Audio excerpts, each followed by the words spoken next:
Subscribe to our channel, and hit the bell icon, to never miss a video from us. Hi everyone, welcome to Test Prep Training. In this video you will learn about the top interview questions for AWS Certified Database Specialty. So let's get started.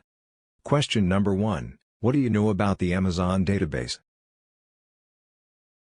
Your answer is Amazon Database is one of the Amazon Web Services that offers managed database along with managed service and NoSQL. It is also a fully managed petabyte-scale data warehouse service and in-memory caching as a service. There are 4 AWS database services. The user can choose to use one or multiple that meet the requirements. Amazon database services are DynamoDB, RDS, Redshift, and Elasti-Cache. Question number 2, what is a key-value store? Your answer is Key-value store is a database service that facilitates the storing, updating, and querying of the objects which are generally identified with the key and values. These objects consist of the keys and values which constitute the actual content that is stored. Question number 3, what is DynamoDB? Your answer is DynamoDB is a NoSQL database service that provides an inevitable and faster performance. DynamoDB is superintendent and offers a high level of scalability. DynamoDB makes users not to worry about the configuration, setup, hardware provisioning, throughput capacity, replication, software patching or cluster scaling. It helps users in offloading the scaling and operating distributed databases to AWS. Question number 4, list some of the benefits of using Amazon DynamoDB.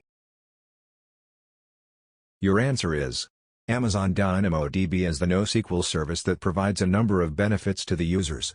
Some of the benefits of AWS DynamoDB are 1. Being a self-managed service, DynamoDB doesn't require the experts for setup, installation, cluster etc. 2. It provides inevitable and faster performance. 3. It is highly scalable, available, and durable. 4. It provides very high throughput at the low latency. 5. It is highly cost-effective. 6. It supports and allows the creation of dynamic tables with multi-values attributes, i.e. it's flexible in nature.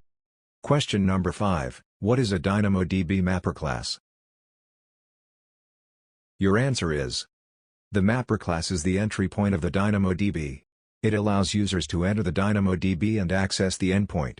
DynamoDB mapper class helps users access the data stored in various tables, then execute queries, scan them against the tables, and perform CRUD operations on the data items.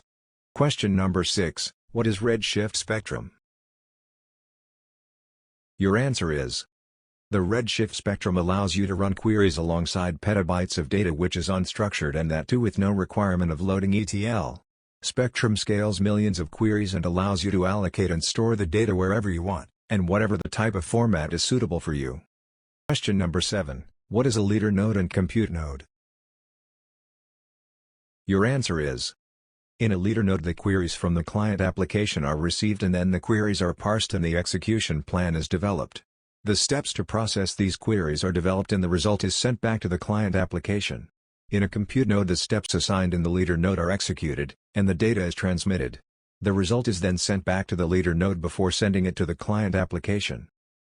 Question number 8, how to load data in Amazon Redshift?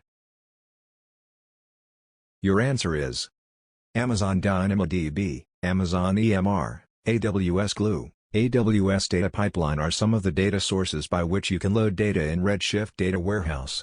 The clients can also connect to Redshift with the help of ODBC or JDBC, and give the SQL command insert to load the data. Question number 9, what is the work of Amazon RDS? Your answer is when a user wants to set up a relational database then Amazon RDS is used. It provisions the infrastructure capacity that a user requests to install the database software. Once the database is set up and functional, RDS automates the tasks like patching up of the software, taking the backup of the data and management of synchronous data replication with automatic failover. Question number 10, what is the purpose of standby RDS instance?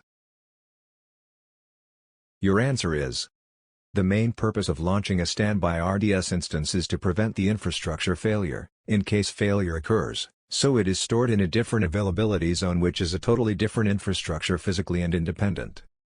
Question number 11, Are RDS instances upgradable or downgradable according to the need? Your answer is yes, you can upgrade the RDS instances with the help of following command: modify DB instance.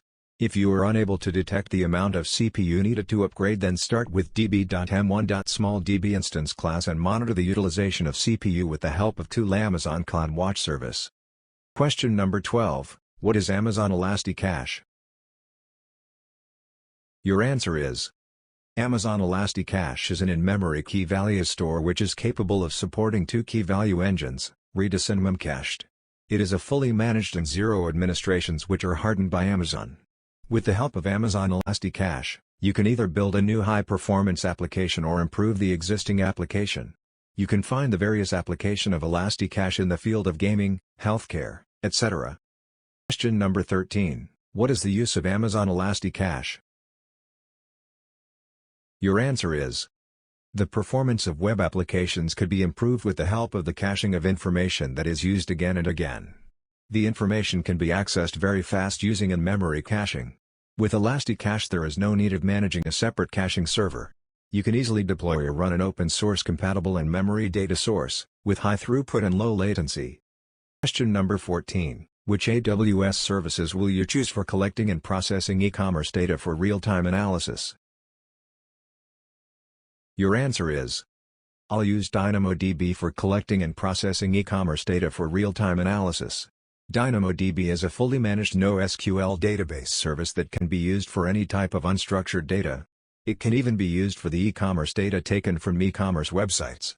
On this retrieved e-commerce data, analysis can be then performed using Redshift.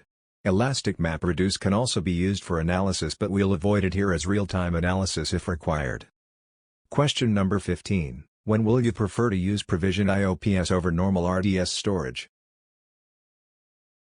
Your answer is the provisioned IOPS will deliver high I/O rates in case of batch-oriented workloads, but at the same time, it is a high ticket.